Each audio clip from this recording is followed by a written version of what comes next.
اعوذ باللہ من الشیطان الرجیم بسم اللہ الرحمن الرحیم الحمد للہ الاول بلا اول کان قبلہ والآخر بلا آخر یکون بعدہ الذي قصرت عن رؤیته ابصار الناظرین وعجزت عن نعته اوہام الواصفین ثم الصلاة والسلام على اشرف الانبیاء والمرسلین وخاتم النبیین سیدنا و نبینا و مولانا بالقاسم محمد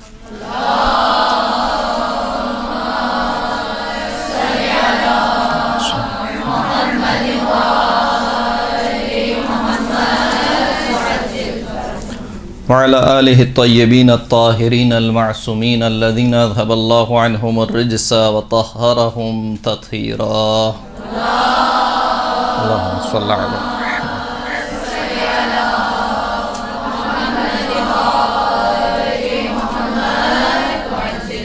واللعنة الدائمة على أعدائهم أجمعين أما بعد وقد قال الله سبحانه وتعالى في كتابه المجيد والفرقان الحميد وهو أصدق الصادقين وقوله الأحسن بسم الله الرحمن الرحيم وإذا أخذ ربك من بني آدم من ظهورهم ذريتهم وأشهدهم على أنفسهم ألست بربكم قالوا بلى شهدنا صلاة پڑھیں محمد وآل محمد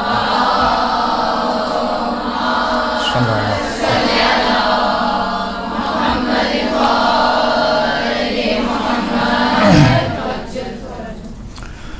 عقائد کے حوالے سے آج آپ کا پہلا درس ہے، اور عقائد میں جو سب سے پہلا عقیدہ جسے بیان کیا جاتا ہے وہ ہے وجود خداوند تبارک و تعالی. آیا خدا کا کوئی وجود بھی ہے یا وجود نہیں ہے؟ بحث ابھی یہ نہیں ہے کہ جو خدا ہے وہ کیسا خدا ہے یا کتنے خدا ہیں، ایک ہے، دو ہیں، 10 ہیں، 12 ہیں، یہ بحث نہیں ہے. آج کی گفتگو میں بحث یہ ہے کہ آیا کوئی خدا بھی ہے یا خدا نہیں ہے. اس سے پہلے کا سوال یہ ہے کہ کیا فرق پڑتا ہے کہ میں کسی خدا کا قائل ہوں یا قائل نہ ہوں.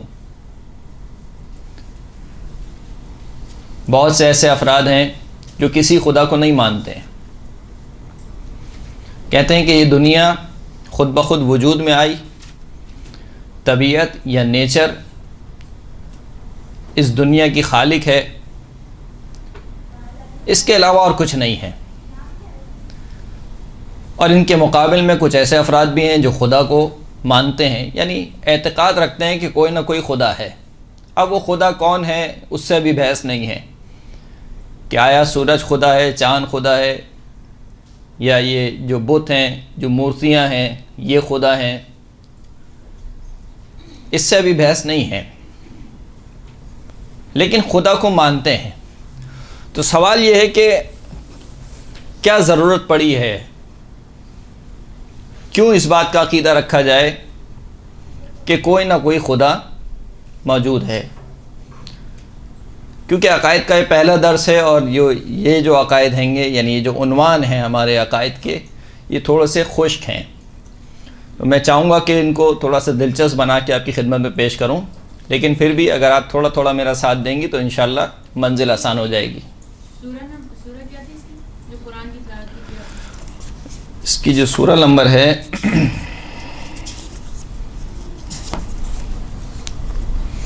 سورہ اعراف، آیت کا نشان 172. سورہ مبارکہ اعراف، آیت کا نشان 172، 172.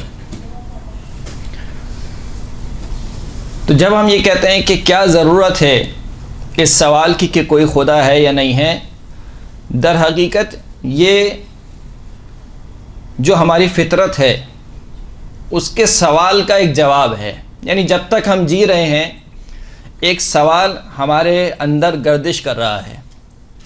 وہ سوال کیا ہے؟ وہ سوال یہ ہے کہ میں کیسے اس دنیا میں آیا، یا یہ دنیا کیسے وجود میں آئی، کون ہے کہ جو اس دنیا کو وجود میں لے کر آیا.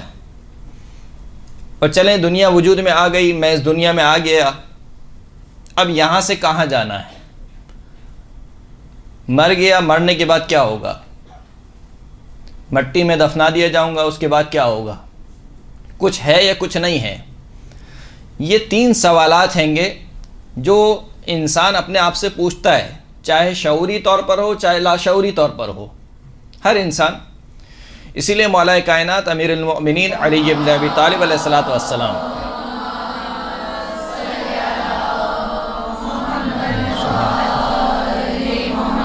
مولا فرماتے ہیں کہ رحم اللہ امرأن علم من عین الی فی عین و الی عین، خدا اس شخص پر رحم کرے جو یہ جان لے کہ کہاں سے آیا ہے، کس جگہ آیا ہے اور کس جگہ جائے گا۔ 3 عین ہیں۔ عین کا مطلب ہے یعنی کہاں، جگہ۔ من عین کہاں سے آیا ہے، فی عین کس جگہ پر آیا ہے، و الی عین اور یہاں سے کہاں جانا ہے۔ جو شخص ان 3 سوالوں کے جواب صحیح چن لے گا، تلاش کر لے گا، وہی صحیح زندگی گزار سکتا ہے۔ تو در حقیقت یہ جو ہم بحث کر رہے ہیں یہ ہمارے اندر موجود سوال کا جواب ہے کہ میں کہاں سے آیا ہوں، کوئی خدا بھی موجود ہے یا نہیں ہے جس نے اس کائنات کو یا مجھے خلق کیا ہے۔ یہ اس سوال کا جواب ہے جو مجھے ابھارتا ہے اس چیز کے اوپر کہ میں پہچانوں اس کو کہ جو مجھے اس دنیا میں لے کر آیا ہے۔ لہذا ضرورت پیدا ہوتی ہے کہ ہم بحث کریں وجود خدا کے بارے میں کہ آیا کسی خدا کا وجود ہے یا وجود نہیں ہے۔ اور یہی وجہ ہے کہ جو انسان خدا کے وجود کا قائل ہوتا ہے اس کی زندگی، اور جو کسی خدا کے وجود کا قائل نہیں ہے اس کی زندگی، ان دونوں کی زندگی میں بہت بڑا فرق ہے۔ جو کسی خدا کے وجود کا قائل ہوتا ہے اس کی زندگی گزارنے کا طریقہ الگ ہے، لیکن جو کسی بھی خدا کا قائل نہیں ہے وہ لاؤبالی زندگی گزار رہا ہے، یعنی جانوروں کی زندگی۔ جانوروں کی زندگی کیا ہوتی ہے؟ صبح اٹھ گئے، کھا لیا پی لیا، سو گئے، اپنی بدن کی ضروریات، جنسی ضروریات، مادی ضروریات کو پورا کیا اور پھر اس کے بعد جی لیا اور جینے کے بعد مر گئے۔ یہ جانوروں کی زندگی ہے۔ جانور کا ہم و غم کیا ہے؟ جانور کا ہم و غم کیا ہے کہ کھانا کہاں سے ملے گا، اور جب کھا لیا ہے تو اس کو نکالنا کیسے ہے، اور اپنی جنسی ضروریات کو کیسے پورا کیا جائے، اپنا شکار کیسے بنایا جائے۔ یہ جانور کی زندگی، یہ جانور کی زندگی کا ہم و غم ہے۔ لہذا جو شخص یہ چاہتا ہے کہ میں کسی خدا کا قائل نہ ہوں، در حقیقت وہ چاہتا ہے کہ میں جانوروں کی زندگی گزاروں، یعنی وہ کسی کے زیر تسلط نہیں آنا چاہتا، وہ آزاد رہنا چاہتا ہے کہ میں آزاد خلق ہوا ہوں، اب میں ہر چیز سے آزاد ہوں، مجھ پر کوئی پابندی نہیں ہے، مجھے کوئی یہ نہ کہے کہ یہ حلال ہے اور یہ حرام ہے، مجھے کوئی یہ نہ کہے کہ یہاں پر جانا حلال ہے اور یہاں پر جانا حرام ہے، یہ چیز کھانا حلال ہے، یہ چیز کھانا حرام ہے۔ در حقیقت ایسا شخص اپنی خواہشات کو اپنا خدا بنا بیٹھا ہے، جیسے خود قرآن مجید میں کہا کہ ارأیت الذی اتخذ الہہ ہواہ، کیا آپ نے اس شخص کو نہیں دیکھا کہ جس نے اپنی ہوائے نفس کو اپنا خدا بنا لیا ہے، یعنی وہ کسی خدا کا قائل نہیں ہے۔ کیوں؟ کیونکہ اپنی نفسانی خواہشات پر عمل کرنا چاہتا ہے، گویا اس کا خدا اس کی نفسانی خواہشات ہیں، جیسا اس کی نفسانی خواہشات اس کو عمل کرواتی ہیں وہ ویسا عمل کرتا جاتا ہے۔ تو یہ جو سوال ہم ڈھونڈ رہے ہیں کہ آیا کسی خدا کا وجود ہے یا کسی خدا کا وجود نہیں ہے، اس کی وجہ یہ ہے کہ اگر کسی خدا کے وجود کے قائل ہو جائیں تو ہماری زندگی اس خدا کی مرضی کے تحت گزرے گی، اب وہ چاہے کوئی بھی خدا ہو۔ یہی وجہ ہے کہ ہم دیکھتے ہیں کہ جتنے بھی مذاہب اور ادیان دنیا میں پائے جاتے ہیں جو کسی نہ کسی خدا کے قائل ہیں، ان کا ایک دین ہے، ایک منشور ہے، کچھ اوامر ہیں، کچھ نواہی ہیں، کچھ کام کرنے کو کہا گیا ہے، کچھ کام نہیں کرنے کو کہا گیا ہے، چاہے وہ ہندو مذہب ہو، چاہے وہ عیسائی مذہب ہو، چاہے وہ یہودی مذہب ہو، کوئی بھی مذہب ہو۔ جب کسی خدا کے قائل ہو جاتے ہیں تو اس کا مطلب ہے کہ ایک منشور لینا چاہتے ہیں، اس منشور کے تحت زندگی گزارنا چاہتے ہیں، اب وہ صحیح ہے یا غلط ہے اس سے ابھی بحث نہیں ہے۔ تو ہم جو اس سوال کا جواب ڈھونڈ رہے ہیں اس وجہ سے ڈھونڈ رہے ہیں کہ آیا اگر کوئی خدا ہے تو ہم اس خدا کی مرضی کے مطابق زندگی گزاریں۔ اب آ جائیے اصل بحث پر کہ آیا خدا کا وجود ہے یا خدا کا وجود نہیں ہے۔ ایک اور چیز جو ہمیں اس سوال پر ابھارتی ہے کہ ہم اپنے خدا کو تلاش کریں وہ یہ ہے کہ مثال کے طور پر آپ کے گھر پر آپ کو انویٹیشن آیا کہ فلاں دن آپ کی فلائٹ ہے کربلا کے لیے، اور یہ آپ کا ٹکٹ ہے اور یہ آپ کا ویزا ہے۔ اب ٹی سی ایس کے ذریعے سے آ گیا، لیکن پتہ نہیں ہے کس نے آپ کو ٹکٹ اور ویزا بھیجا ہے، لیکن بہرحال آپ کو ٹکٹ اور ویزا آ گیا، آپ بڑی خوش ہو گئے کہ کربلا نصیب ہے۔ اب آپ ایئرپورٹ پہنچ گئیں، ایئرپورٹ پہنچنے کے بعد وہاں پر آپ کا بہترین انتظام موجود ہے، افراد موجود ہیں جو آپ کو گائیڈ کرنے والے ہیں کہ آپ یہاں چلے جائیں، یہاں چلے جائیں۔ آپ سوار ہو گئیں، ہوائی جہاز میں سوار ہو کے کربلا پہنچ گئیں، وہاں پر آپ ایئرپورٹ پہ اتری، وہاں بہترین انتظام، بس موجود ہے، کھانا موجود ہے، سارا انتظام موجود ہے، لیکن وہ بندہ آپ کے سامنے نہیں آ رہا ہے جس نے آپ کو ٹکٹ دیا ہے، ٹکٹ اور ویزا دیا ہے۔ زیارت ہو گئی، نجف کی زیارت ماشاءاللہ بہترین ہو گئی، کربلا کی زیارت بہترین ہو گئی، سامرہ، کاظمین، ساری زیارتیں، کوئی پریشانی نہیں ہوئی آپ کو، پورا سفر آپ کا کٹ کے آپ دوبارہ پاکستان آ گئیں، لیکن ابھی تک وہ بندہ آپ کو نہیں پتہ چلا کہ آخر وہ بندہ کون تھا۔ تو کیا آپ کے جب تک آپ زندہ ہیں آپ کے ذہن میں یہ سوال باقی نہیں رہے گا کہ وہ بندہ کون تھا؟ تاکہ میں اس کا شکریہ ادا کر سکوں کہ اس نے کربلا کی زیارت کرائی ہے، کوئی آسان کام تو نہیں ہے، کربلا کی زیارت اس نے کرائی ہے، اتنے اخراجات اس نے برداشت کیے ہیں، آخر وہ بندہ کون تھا؟ تو اتنی سی نعمت ملنے کے بعد آپ کے ذہن میں سوال پیدا ہو جاتا ہے کہ آیا وہ نعمت دینے والا کون تھا؟ تو جس پروردگار نے اتنی ساری نعمتیں دی ہوں، کیسے سوال پیدا نہیں ہوگا؟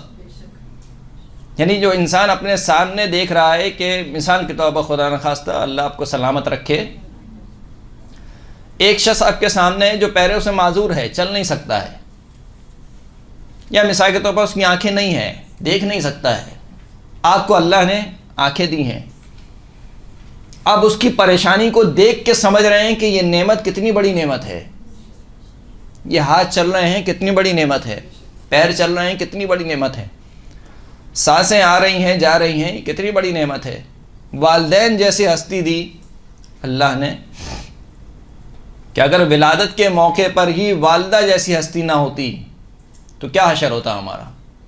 جب انسان خلق ہوتا ہے، دنیا میں آتا ہے، کس قدر ضعیف اور ناتواں ہوتا ہے، نہ کچھ بول سکتا ہے، نہ کھڑا ہو سکتا ہے، نہ بیٹھ سکتا ہے، نہ کھا سکتا ہے، نہ پی سکتا ہے، کچھ نہیں کر سکتا، صرف ایک کام آتا ہے اس کو، رونا، وہ بس فقط رو سکتا ہے۔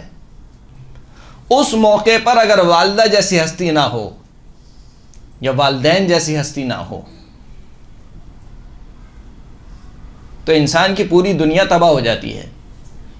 تو یہ جو اتنی ساری نعمتیں جو ولادت سے لے کر اب تک مجھے دیے جا رہا ہے، آخر وہ کون ہستی ہے؟ یہ سوال انسان کے ذہن میں پیدا ہوتا ہے نہیں ہوتا ہے؟ اس کو کہا جاتا ہے شکر منعم، نعمت دینے والے کا شکریہ۔ یہ نعمت دینے والے کا شکریہ مجھے ابھارتا ہے کہ میں اپنے خدا کو پہچانوں کہ وہ کون خدا ہے کہ جس نے اتنی نعمتیں مجھے دی ہیں اور دیے پہ دیے جا رہا ہے، یعنی ہر روز اس کی نعمت مل رہی ہے، کم نہیں ہو رہی ہے۔ روز کا بھی شاید اگر کہوں تو یہ طولانی ہوگا، ہر لمحہ ہر ساعت میں اپنے پروردگار سے متعلق ہوں، اگر میرے رب کا ہاتھ ہٹ جائے تو ابھی میں تباہ اور برباد ہو جاؤں گا۔ تو یہ شکر منعم ہے جو ہمیں ابھارتا ہے کہ ہم اپنے خداوند کریم کو پہچانیں، اس خدا کو پہچانیں کہ کوئی خدا ہے بھی یا نہیں ہے کہ جو ہمیں یہ نعمتیں دے رہا ہے۔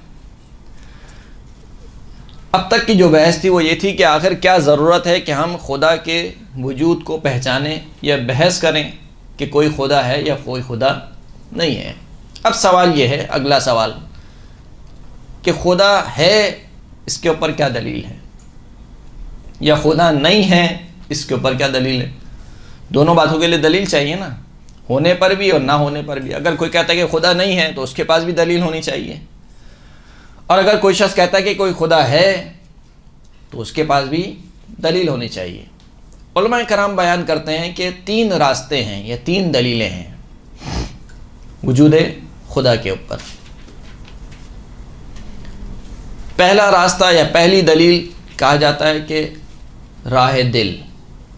راہ دل یعنی فطرت۔ فطرت کیا ہے میں بیان کروں گا ابھی۔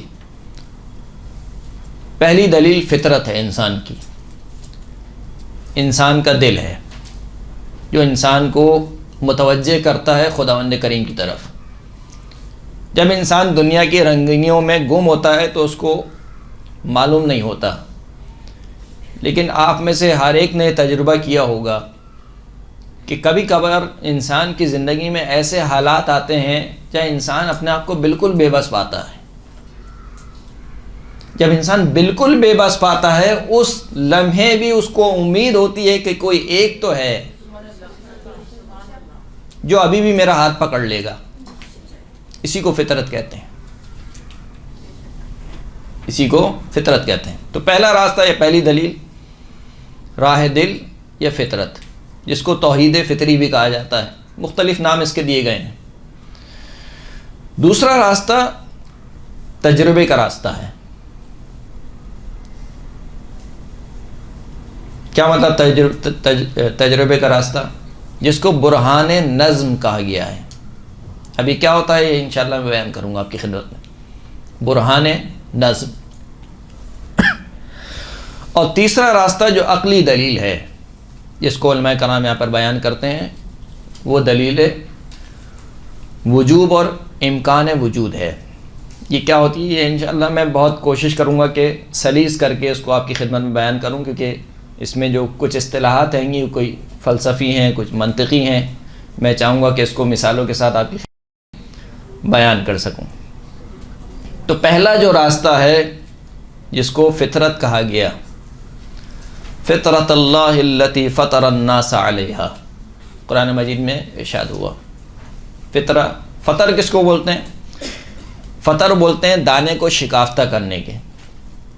مثال کے طور پر اگر آپ نے بادام کو دیکھا ہو تو بادام کو جس طریقے سے توڑا جاتا ہے یا اخروٹ کو جس طریقے سے توڑا جاتا ہے، وہ جس طریقے شکافتہ ہوتا ہے، اس کو عربی میں فطرہ کہا جاتا ہے۔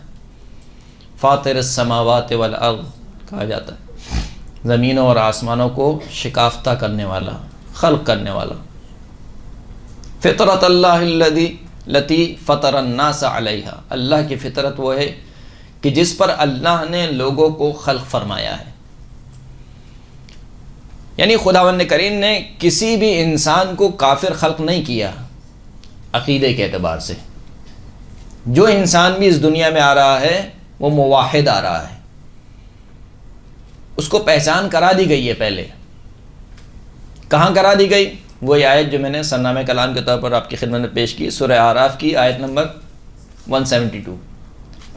وَإِذْ أَخَذَ رَبُّكَ مِن بَنِي آدَمَ من ظهورهم ذريتهم واشهدهم على انفسهم الست بربكم قالوا بلى شهدنا۔ اس وقت کو یاد کرو کہ جب آپ کے رب نے عہد و پیمان لیا، کس سے لیا؟ من بنی آدم یا من ظہورہم، یعنی بنی آدم سے، ان کی ذریت سے عہد و پیمان لیا۔ وَأَشْهَدَهُمْ عَلَىٰ أَنفُسِهِمْ، عہد و پیمان لیتے وقت خود ان کے نفسوں کو گواہ بھی قرار دیا، ان کے اوپر گواہی بھی لی۔ پیمان کیا تھا؟ عہد کیا تھا؟ أَلَسْتُ بِرَبِّكُمْ، کیا میں تمہارا پروردگار نہیں ہوں؟ قالوا بلا، سب نے ایک آواز ہو کر کہا بلا، کیوں نہیں پروردگار، تو ہی ہمارا پروردگار ہے۔ اور ایک حدیث جو مجھے یاد آ رہی ہے، سرکار ارشاد فرماتے ہیں، سرکار ختمی مرتبہ حضرت محمد مصطفیٰ صلی اللہ علیہ وآلہ وسلم،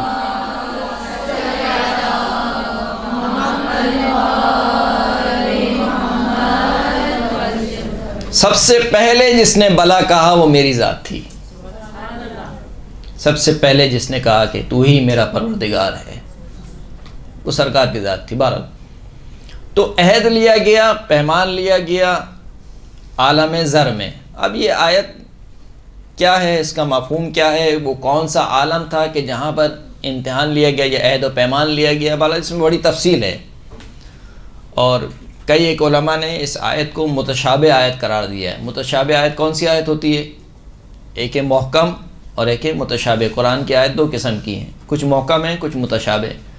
محکم وہ آیتیں کہ جن کا معنی واضح ہے، بالکل جن میں کوئی شبہ نہیں ہے. متشابہ کہ جن کا معنی واضح نہ ہو، یعنی مراد واضح نہ ہو. معنی سے مراد یعنی مراد ہے، خدا کیا فرمانا چاہ رہا ہے اس آیت میں. مثال کے طور پر الف لام میم. اب الف لام میم یہ آیت ہے ایک، لیکن اس کے کیا معنی ہیں؟ آپ نے کبھی سنے اس کے معنی؟ قرآن میں بھی اس کا ترجمہ الف لام میم کے ذریعے سے ہی کر دیتے ہیں، لیکن اس کا کیا معنی ہے کوئی نہیں جانتا. یہ متشابہ آیت ہے. تو بعض نے اس آیت کو متشابہ آیت قرار دے دیا ہے کہ گویا اس کا بھی معنی ہم نہیں سمجھ پا رہے ہیں کہ یہ کون سا امتحان، یہ کون سا عہد و پیمان ہے اور کس وقت لیا گیا ہے. لیکن بہرحال جو بات اس آیت سے سمجھ میں آتی ہے وہ یہ کہ ہر ایک سے عہد لیا گیا، پیمان لیا گیا. کس چیز کا؟ توحید پروردگار کا. اور ہر ایک کو سکھلا دیا گیا کہ دیکھو میں تمہارا رب ہوں. یعنی خدا نے اپنے آپ کو پہچانوا دیا، ہر انسان کو اس دنیا میں آنے سے پہلے ہی پہچانوا دیا کہ دیکھو میں تمہارا رب ہوں، پروردگار ہوں. اور تم نے اقرار بھی کیا اس چیز کا کہ میں تمہارا رب اور پروردگار ہوں. اب اگر دنیا میں آ کر مثال کے طور پر خاندان کی وجہ سے یا ماحول کی وجہ سے یا کسی دوسرے عوامل کی وجہ سے وہ شخص خدا کا انکار کر بیٹھے تو بات الگ ہے، لیکن ہر انسان کی فطرت میں رکھ دیا گیا ہے. اب یہ جو فطرت میں رکھ دیا گیا ہے اس کا ایک معنی یہ ہے کہ اس عالم میں آنے سے پہلے ایک دوسرے عالم میں، جس کو عالم زر کہا جاتا ہے، اس عالم میں تمام انسانوں کو اللہ نے اپنے آپ کو پہچانوا دیا ہے. اسی کو توحید فطری یا راہ فطرت کہتے ہیں. یہ ایک معنی ہے. دوسرا معنی یہ ہے کہ نہیں، اس عالم کی بات نہیں ہو رہی ہے، وہ عالم میں جو سمجھایا ہے. اس عالم میں بھی جب خداوند کریم خلق کر رہا ہے، گویا جب اس کا خمیر بنا رہا ہے انسان کا، تو اس کے خمیر میں اللہ نے اپنی توحید کو رکھ دیا ہے. یہ معنی کیا گیا توحید فطری کا. اسی لیے قرآن مجید کی تقریباً 6 آیات ہیں گی جو اسی مضمون پر ہیں. فرمایا کہ لَئِن سَأَلْتَهُم مَّنْ خَلَقَ السَّمَاوَاتِ وَالْأَرْضَ لَيَقُولُنَّ اللَّهُ. اے حبیب اگر آپ ان سے سوال کریں، کن سے سوال کریں؟ کفار و مشرکین سے، کہ کون ہے کہ جس نے زمینوں اور آسمانوں کو خلق کیا ہے. لَيَقُولُنَّ اللَّهُ. یہ ہرگز کیا اٹھیں گے کہ آسمانوں اور زمینوں کا خلق کرنے والا فقط اللہ ہے. تو سوال ہو رہا ہے مشرکین سے جو اللہ کو مانتے نہیں ہیں، اور اللہ کہہ رہا ہے کہ اگر آپ ان سے سوال کریں تو جواب یہ اللہ ہی دیں گے. اس کا مطلب یہ کہ اس سوال کا جواب سوائے لفظ اللہ کے ہے ہی نہیں. کہ اگر پوچھا جائے کہ اتنی بڑی کائنات کو کس نے خلق کیا ہے، اس سوال کا جواب سوائے لفظ اللہ کے اور کچھ نہیں ہے. اب وہ اللہ کون ہے؟ بت ہے، سورج ہے، آسمان ہے، ستارے کون ہیں، وہ الگ ہے، وہ آپ لڑتے رہیے. لیکن اتنی بڑی کائنات خود بخود خلق نہیں ہو سکتی ہے.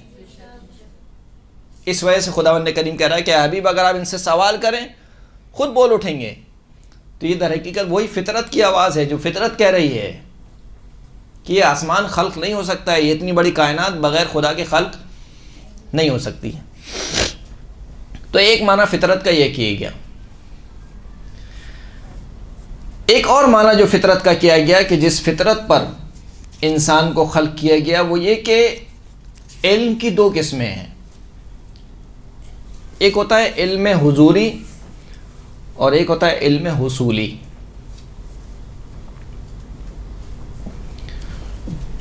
مثال کے طور پر مثال لے رہا ہوں، آپ کو کوئی پانی کی کیفیت سمجھائے کہ پانی کی کیفیت کیا ہے. اب وہ سمجھاتا رہے کہ مثال کے طور پر پانی کی جو طبیعت ہے، جو کیفیت ہے، وہ مائع ہے، یعنی لیکوڈ ہے، اور پانی کی جو طبیعت ہے وہ اپنے اندر ٹھنڈک رکھتا ہے مثال کے طور پر. اب یہ ساری چیزیں وہ آپ کو بتلا رہا ہے، آپ نے پانی دیکھا نہیں ہے. تو یہ جو علم آپ تک منتقل ہو رہا ہے یہ علم حصولی ہے. لیکن ایک مرتبہ کوئی شخص بھرا ہوا گلاس لے اور آپ کے سر پہ ڈال دے اور کہے کہ یہ پانی ہوتا ہے، تو یہ جو علم آپ کو حاصل ہوا ہے یہ علم حصولی ہے. یعنی اب آپ نے پانی کو پا لیا ہے. دو اصطلاح ہیں فارسی زبان میں جو استعمال ہوتی ہیں، انتہائی لطیف ہیں. ایک ہے خدا شناسی اور ایک ہے خدا یابی. دونوں میں زمین آسمان کا فرق ہے. خدا شناسی یعنی خدا کو پہچاننا، اور خدا یابی یعنی خدا کو پا لینا. پہچاننے میں اور پا لینے میں بہت فرق ہے.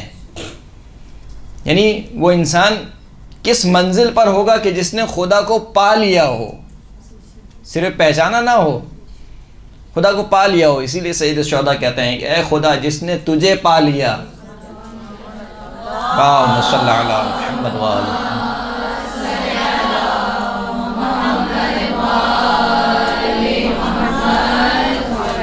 جس نے تجھے پا لیا اس نے کیا کھویا، اور جس نے تجھے کھو دیا اس نے کیا پایا. تو یہ جو پا لینے والے معنی ہیں، یہ اگر انسان اپنے اندر پیدا کر لے تو انتہائی کمال پہ انسان پہنچ چکا ہے. یہی وجہ ہے کہ جب ذیلب نام کا ایک شخص ہے جس نے اعتراض کیا جب مولا کائنات کو خلافت ملی، ظاہری خلافت، تو کوفے کے منبر پر مولا کائنات برا جمع ہو گئے، رسول اللہ کی ردا پہنے ہوئے، رسول اللہ کی دستار باندھے ہوئے، رسول اللہ کی زرہ پہنے ہوئے، رسول اللہ کا عمامہ پہنے ہوئے، یہاں تک کہ لعنین مبارک بھی جو تھیں وہ رسول اللہ کی تھیں. کوفے کے منبر پر برا جمع ہوئے اور کہا کہ ایھا الناس سلونی قبل ان تفقدونی، اے لوگوں مجھ سے پوچھو قبل اس کے کہ تم مجھے کھو دو. یہ نہیں کہا کہ مجھ سے پوچھو قبل اس کے کہ میں تمہارے درمیان سے چلا جاؤں، نہیں، مجھ سے پوچھو قبل اس کے کہ تم مجھے کھو دو. اس کا مطلب ہے کہ بسا اوقات امام لوگوں کے درمیان ہوتا ہے لیکن لوگ امام کو کھو دیتے ہیں، لوگ امام کی اہمیت کو نہیں پہچان پاتے. تو کہا کہ پوچھو قبل اس کے کہ تم مجھ کو کھو دو. پھر فرمایا کہ دیکھو، اپنے شکم مبارک پر ہاتھ رکھا اور کہا کہ ھذا صفۃ العلم، یہ جو شکم تم دیکھ رہے ہو یہ علم کا خزانہ ہے. وَھذا لعاب رسول اللہ صلی اللہ علیہ وآلہ وسلم صلی اللہ علیہ وسلم.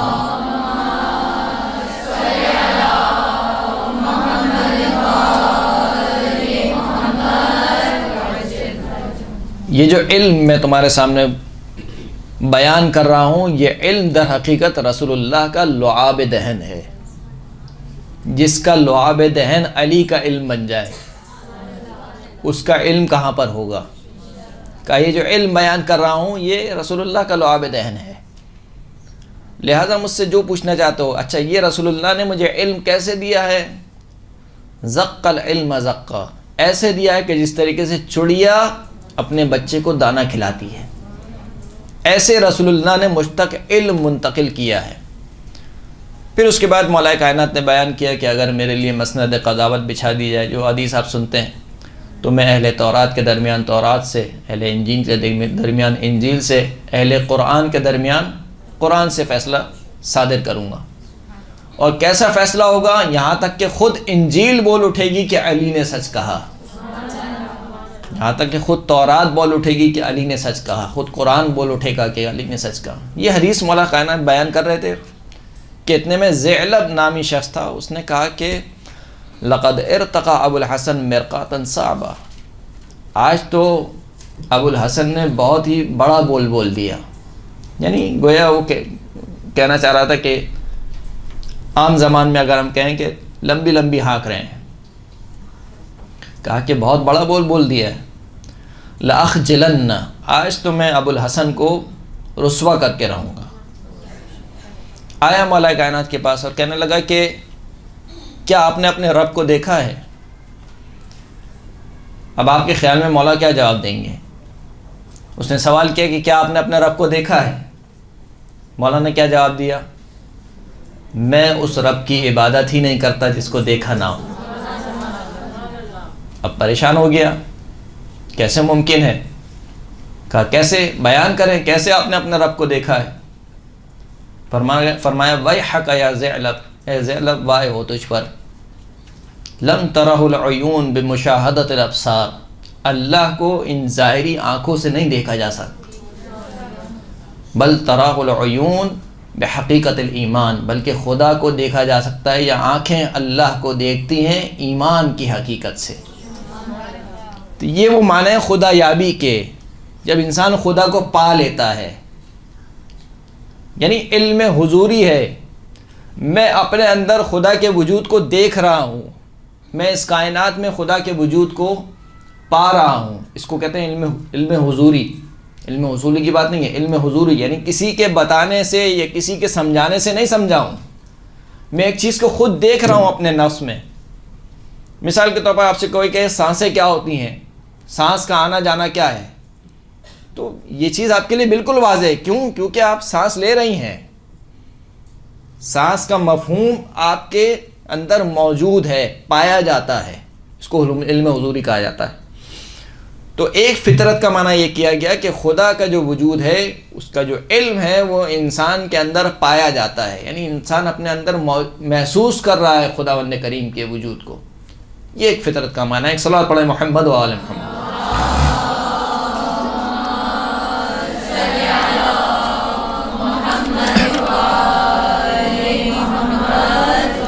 قرآن مجید کی بہت سی آیات ہیں کہ جس میں خداوند کریم نے اس توحید فطری کی طرف اشارہ کیا ہے۔ فَإِذَا رَكِبُوا فِي الْفُلْكِ دَعَوُا اللَّهَ مُخْلِصِينَ لَهُ الدِّينَ فَلَمَّا نَجَّاهُمْ إِلَى الْبَرِّ إِذَا هُمْ يُشْرِكُونَ، سورہ عنکبوت آیت نمبر 65۔ جب یہ کشتی میں سوار ہوتے ہیں اور کشتی ان کی بھنور میں پھنستی ہے تو اللہ کو خالصانہ پکارتے ہیں۔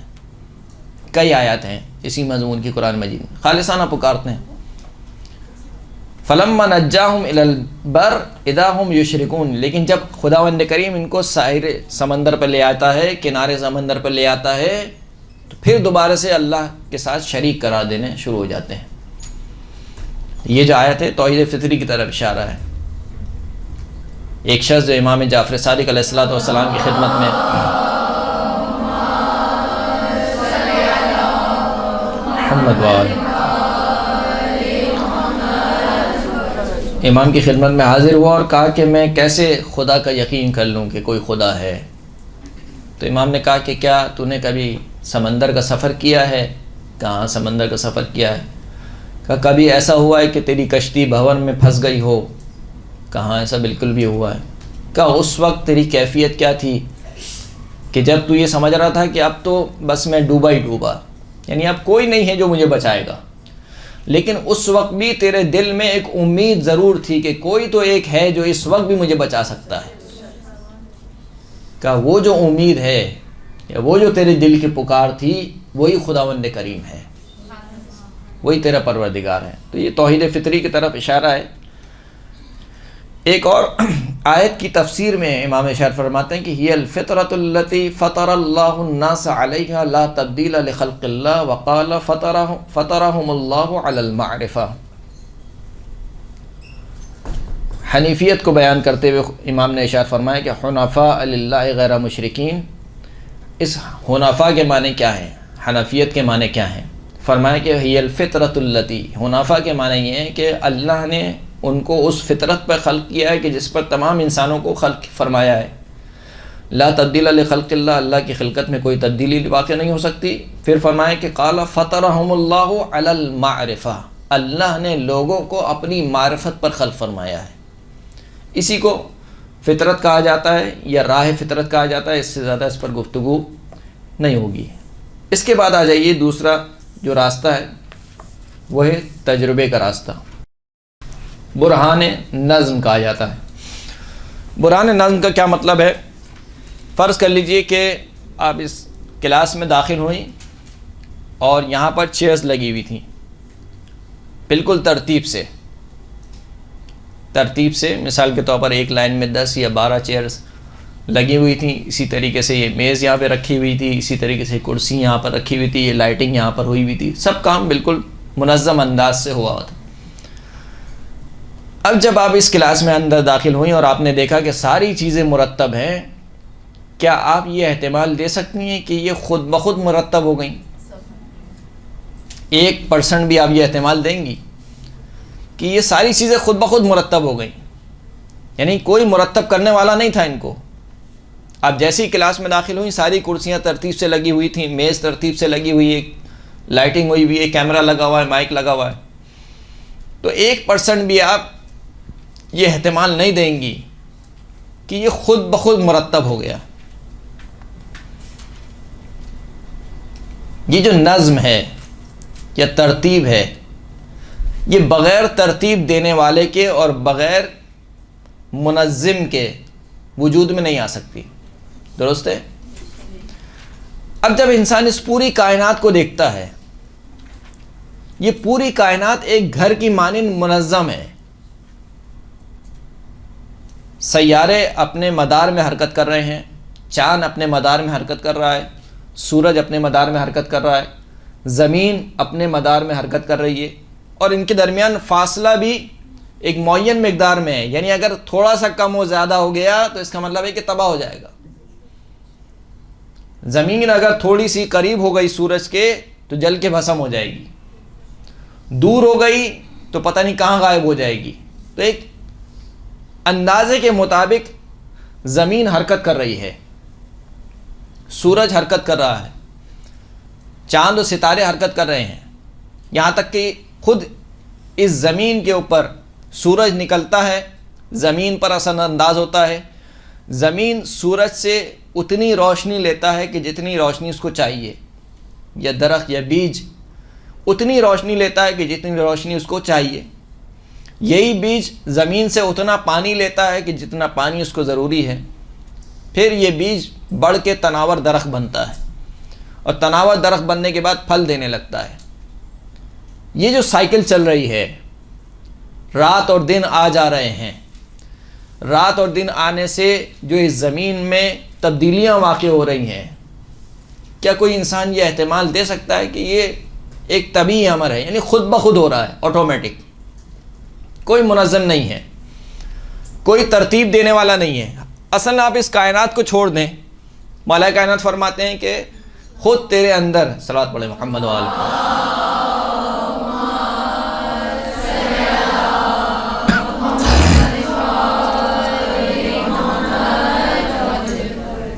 مولا فرماتے ہیں کہ خود تیرے اندر ایک عالم اکبر پایا جاتا ہے۔ اگر انسان غور کرے، آنکھ کا ایک اپنا نظام ہے، ناک کا ایک اپنا نظام ہے، منہ کا ایک اپنا نظام ہے، دماغ کا اپنا نظام ہے، ہاتھ اور پیر اور دل، اسی طریقے سے پورا جسم۔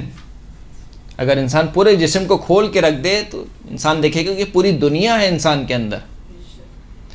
تو خود قرآن بھی کہہ رہا ہے کہ ہم نے ان کو اپنی نشانیاں دکھائیں آفاق میں، آفاق سے مراد یعنی پوری کائنات میں، وفی انفسہم، اور خود ان کے نفسوں میں ہم نے اپنی نشانیوں کو رکھا۔ تو اگر انسان خود اپنے نفس کو، خود اپنی باڈی کو دیکھے، کہ مثال کے طور پر یہ آنکھیں یہاں پہ رکھی ہوئی ہیں، اگر یہ ماتھے پہ ہوتی تو کیا مسئلہ ہوتا؟ ناک اگر پیچھے چلے جاتی تو کیا برا تھا، مثال کے طور پر۔ ہاتھ اگر اس انداز سے نہیں ہوتے، کسی دوسرے انداز سے ہوتے، لیکن نہیں، انسان جیسے جیسے تحقیق کر رہا ہے یہ پا رہا ہے کہ جس طریقے سے اللہ نے بنایا ہے وہی سب سے بہترین طریقہ ہے۔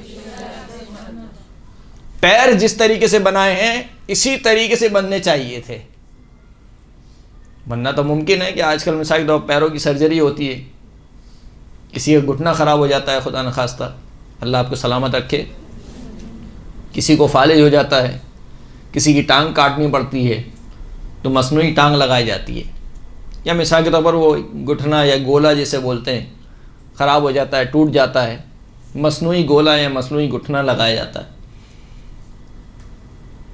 نہ جانے کتنے پیسے خرچ ہوتے ہیں۔ ابھی ہماری ایک عزیز کا اسی طریقے سے مسئلہ چل رہا تھا، تو کہا کہ 15 لاکھ روپے لگیں گے. 15 لاکھ روپے میں کیا ہوگا؟ وہ گولا یا وہ گٹھنا جو بھی وہ لگایا جائے گا، لیکن اس کے بعد بھی گارنٹی نہیں ہے کہ وہ ویسا ہی کام کرے گا. تو اللہ نے آپ کو کتنا قیمتی بنایا ہے، کتنا قیمتی بنایا ہے. تو وہ مصنوعی گٹھنا جو اتنے پیسے لگنے کے بعد، اتنی زحمت اٹھانے کے بعد آپ کے جسم میں لگ رہا ہے، لیکن پھر بھی وہ ویسا کام نہیں کر رہا ہے. تو خود انسان اپنے جسم میں دیکھے کہ یہ جو جسم ہے پورا منظم طریقے سے چل رہا ہے، خون کی روانی منظم طریقے سے دل میں چل رہی ہے. آیا یہ خود بخود ہے؟ کسی خلق کرنے والے کے، کسی تدبیر کرنے والے کے، کسی نظم دینے والے کے بغیر ہی یہ منظم ہو گیا؟ کیسے ممکن ہے کہ ایک چھوٹی سی کلاس میں اگر انسان داخل ہو اور وہاں پر کرسیوں کو منظم رکھا ہوا دیکھے تو 1% بھی یہ احتمال نہیں دیتا کہ یہ بغیر کسی ترتیب دینے والے کے مرتب ہو گئی ہیں. اتنی بڑی کائنات کے لیے انسان اتنی آسانی سے کہہ دے کہ یہ بغیر کسی بنانے والے کے منظم ہو گئی ہے. کیسے ممکن ہے؟ اسے کہتے ہیں برہان نظم.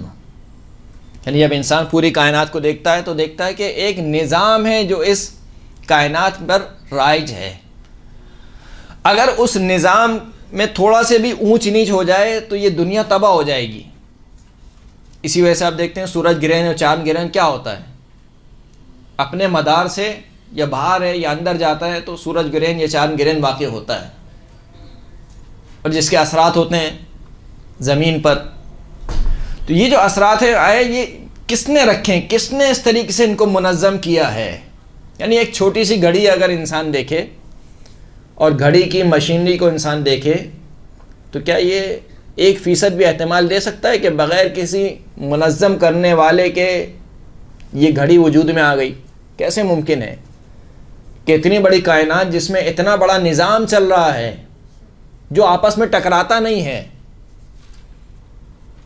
خداوند کریم فرماتا ہے کہ وَلَلَّيْلُ سَابِقُ النَّهَارِ، نہ رات اپنے دن وقت سے پہلے آتی ہے نہ دن اپنے وقت سے پہلے آتا ہے یا نہیں ہے؟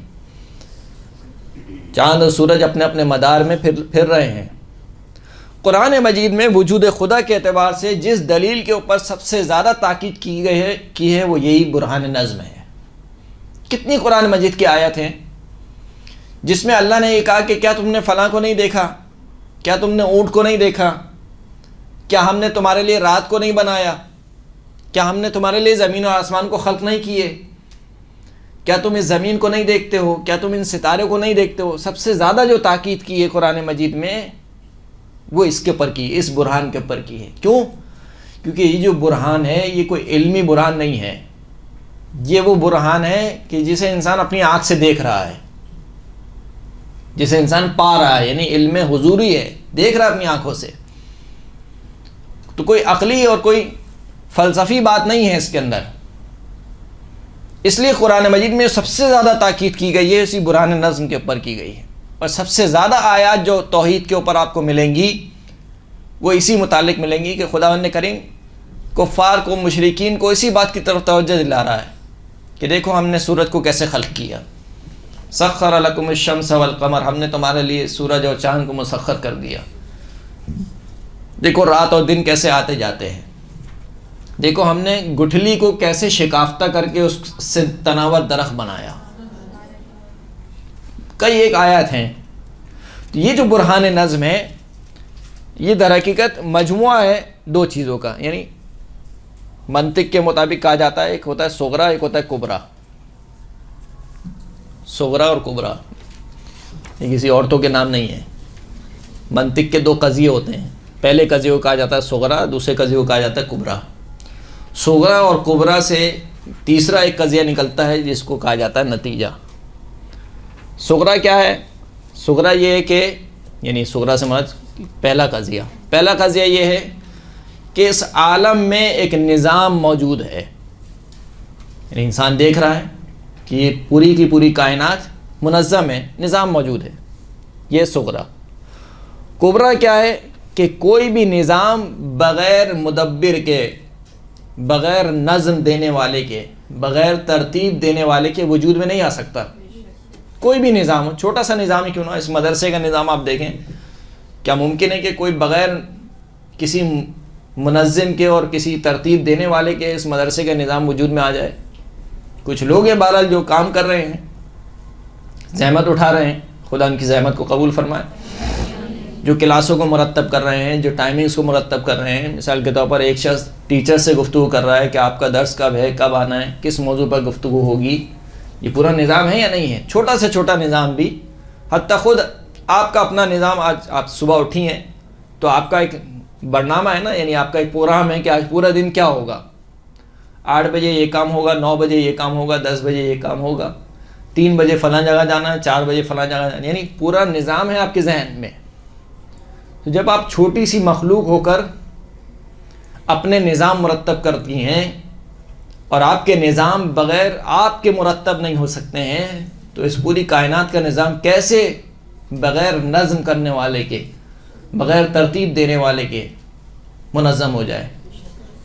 تو یہ کبرا ہے، یعنی اس کائنات میں نظام موجود ہے، یہ صغرا، اور ہر نظام بغیر ناظم کے وجود میں نہیں آ سکتا.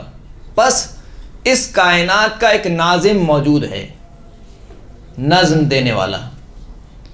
اچھا، اب اس پہ جو اعتراض ہوتا ہے، آپ کے ذہن میں کوئی اعتراض ہے اس استدلال کے اوپر؟ ہم نے کہا کہ اس کائنات میں ایک نظام موجود ہے، نظام کے تحت چل رہی ہے، اور ہر نظام محتاج ہے ناظم کا. بس اس کائنات کا ایک ناظم موجود ہے، اس کا وجود خدا سے کیا تعلق ہے؟ کوئی تعلق ہے اس قضیے کا وجود خدا سے؟ اگر بہت سارے بندے یا بہت ساری کوئی کام کر رہے ہوتے ہیں تو ہمیشہ اس میں ڈسٹربنس ہوتی ہے. صرف ایک بندہ اگر کوئی کام کرتا ہے یا کوئی لیڈ کرتا ہے تو صرف وہی کام سسٹمیٹک وے میں ہوتا ہے. کتنے ایسے کام ہیں جو ٹیم ورک جسے کہتے ہیں، یہ مدرسہ ٹیم ورک. ہم یہ کہیں کہ لیٹ سپوز تو ہمارا عقیدہ ہے کہ توحید اور خدا ایک ہے، لیکن اگر ہم یہ کہتے ہیں کہ ہم ٹھیک ہے ایک اور خدا ہوتا اور وہ دونوں خدا مل کر یہ ایک بانڈ کریٹ کر دیتے کہ چلو دن کا جو معاملہ ہے وہ تم دیکھ لینا، رات کا میں دیکھ لوں گا، تو ایسا بھی تو ہو سکتا تھا. کیونکہ ہم سے کبھی کوئی غیر مسلم جب سوال کرتا ہے تو ایسے ہی کرتا ہے کہ بھائی 2-3 خدا بھی تو ہو سکتے ہیں جو اپنے اپنے معاملے، کیونکہ خدا بھی تو دنیا کا نظام فرشتوں کے ہی ذریعے کرتا ہے. ابھی تو فی الحال ہماری توحید خدا پر بحث نہیں ہے. ابھی جو ہماری بحث چل رہی ہے وجود خدا پر، کہ کوئی خدا ہے بھی یا نہیں ہے.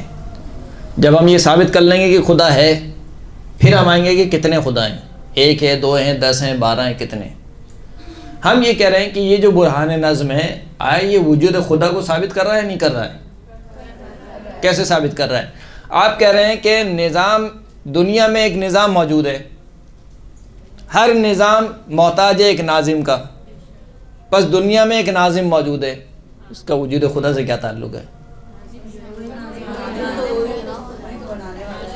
ہو سکتا ہے ناظم کوئی مثال کے طور پر مجھ جیسا کوئی انسان ہو. ہاں،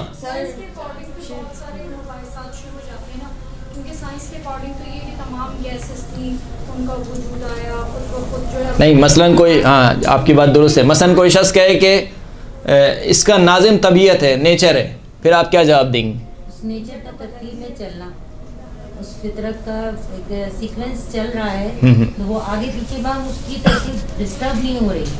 نہیں، مثال کے طور پر یہ پانی ہے، صحیح ہے، اس پانی میں آپ ایک چیز ڈالتی ہیں وہ اوپر رہتی ہے، ایک چیز ڈالتی ہیں وہ نیچے چلی جاتی ہے. ایسا کیوں ہوتا ہے؟ اس لیے کہ اس کی طبیعت اوپر جانا تھی، اس کی طبیعت نیچے آنا تھی. وہ یہ کہہ رہا ہے کہ چاند اور سورج ایک مدار میں گھوم رہے ہیں اپنی نیچر کی وجہ سے، کیونکہ سورج کی نیچر ہی یہ ہے کہ وہ اتنے لمٹ کے فاصلے پر رہے، زمین کی نیچر ہی یہ ہے کہ وہ اتنے لمٹ کے فاصلے پر رہے.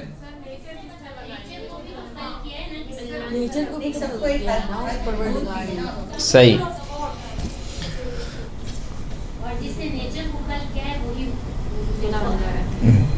ہم جواب یہ دیتے ہیں کہ یہ جو نیچر ہے، آیا یہ کوئی ذی شعور چیز ہے، یعنی جس کے پاس شعور ہو، علم ہو، یا نہیں ذی شعور چیز نہیں ہے؟ اگر آپ کہیں کہ نہیں ذی شعور نہیں ہے، اس کے پاس کوئی علم اور دماغ نہیں ہے، اس کا مطلب ہے کہ ایک ایسی چیز جو خود ذی شعور نہیں ہے، جس کے پاس علم نہیں ہے، جس کے پاس قدرت نہیں ہے، وہ کیسے ممکن ہے کہ اتنا بڑا نظام چلا سکے؟ اس کا مطلب یہ کہ یہ جو ناظم ہے یہ کوئی عام چیز نہیں ہے. اس ناظم کے پاس 2 صلاحیتیں تو موجود ہیں. وہ 2 صلاحیتیں کون سی ہیں؟ ایک علم اور ایک قدرت. اور اتنا زیادہ علم اور اتنی زیادہ قدرت اسی کے پاس ہو سکتی ہے جو خداوند کریم ہو. صحیح ہے؟ اب آپ کو سمجھ میں آیا؟ تو یہ جو برہان نظم ہے یہ بالملازمہ ہمیں کس تک پہنچا دیتا ہے؟ خدا کے وجود کے اوپر. ورنہ کوئی شخص کہہ سکتا ہے کہ صحیح ہے آپ نے برہان نظم قائم کیا، برہان نظم صرف یہ ثابت کر رہا ہے کہ کوئی ناظم موجود ہے، آپ نے اس کو خدا کا نام دے دیا کہ وہ ناظم خدا ہے. میں کہتا ہوں کہ نہیں، وہ ناظم طبیعت ہے، نیچر ہے. درست ہے؟ تو ہم یہ کہتے ہیں کہ نہیں، یہ ناظم کوئی عام ناظم نہیں ہے جو اتنا بڑا نظام چلا سکے. اس ناظم میں 2 خصوصیات حتماً ہونا ضروری ہیں. ایک شعور ہونا ضروری ہے، علم آگاہی ہونا ضروری ہے، جس کو معلوم ہو کہ کتنی چیز کتنے فاصلے پر رکھی جائے، جس کو معلوم ہو کہ آسمان سے کتنا پانی برسانا ہے. درست ہے؟ جس کو معلوم ہو کہ سورج زمین سے اتنا نزدیک نہیں رکھنا کہ تمام کے تمام حیوانات اور انسان جل کے بھسم ہو جائے، دنیا برباد ہو جائے. اس کا مطلب ہے علم موجود ہے اس کے پاس. اور دوسرا قدرت ہے اس کے پاس. قدرت ہوگی جبھی تو نظام دے سکے گا، ورنہ کیسے دے سکے گا؟ تو یہ جو ناظم ہے وہ یقیناً ایک سپر پاور ہے جو تمام مخلوقات سے بالاتر ہے، جس کو ہم خدا کا نام دیتے ہیں. لہٰذا یہ برہان نظم ہے جس کے اوپر قرآن نے بہت زیادہ تاکید کی، اور جو بہت عام فہم ہے. یعنی کسی بھی سادے انسان کو آپ یہ بات سمجھانا چاہیں گے وہ فوراً سے سمجھ لے گا. اسی لیے قرآن مجید میں اس کے اوپر سب سے زیادہ تاکید کی. قرآن مجید صرف علماء کے لیے تو نہیں آیا.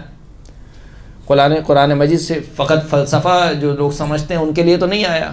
قرآن مجید تو ناس عوام کے لیے آیا ہے، تمام لوگوں کے لیے.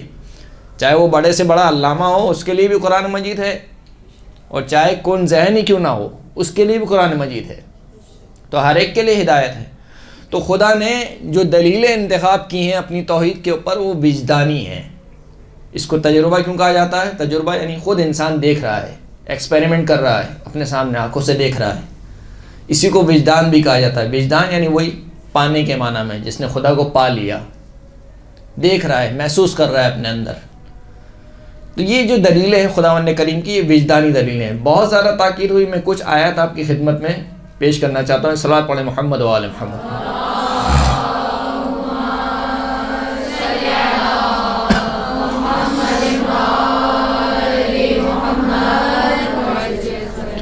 خداوند کریم ارشاد فرماتا ہے کہ ان فی خلق السماوات والارض واختلاف اللیل والنہار لآیات لأولی الالباب.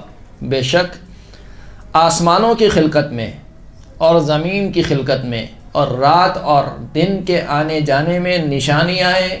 کن افراد کے لیے؟ صاحبان عقل کے لیے. جی سورہ آل عمران آیت کا نشان 190 190. زمین اور آسمان کی خلقت میں، آسمانوں اور زمین کی خلقت میں، رات اور دن کے آنے جانے میں نشانیاں 190. اسی کے متعلق امام جعفر صادق علیہ الصلوۃ والسلام صلی اللہ علیہ محمد و آلہ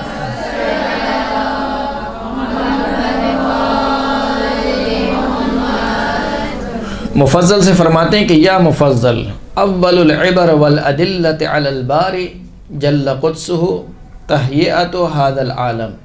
اے مفضل، سب سے پہلی عبرت اور سب سے پہلی دلیل خداوند کریم کے اوپر اس عالم کی ہیئت ہے، جس ہیئت میں اس عالم کو خلق کیا ہے. وتألیف اجزائہ، اور اس عالم کے اجزاء کا ایک ساتھ جمع کرنا. ونظمها علی ما ہی علیہ، اور اس عالم کو اس طریقے سے منظم کرنا کہ جس طریقے سے ابھی یہ منظم ہے.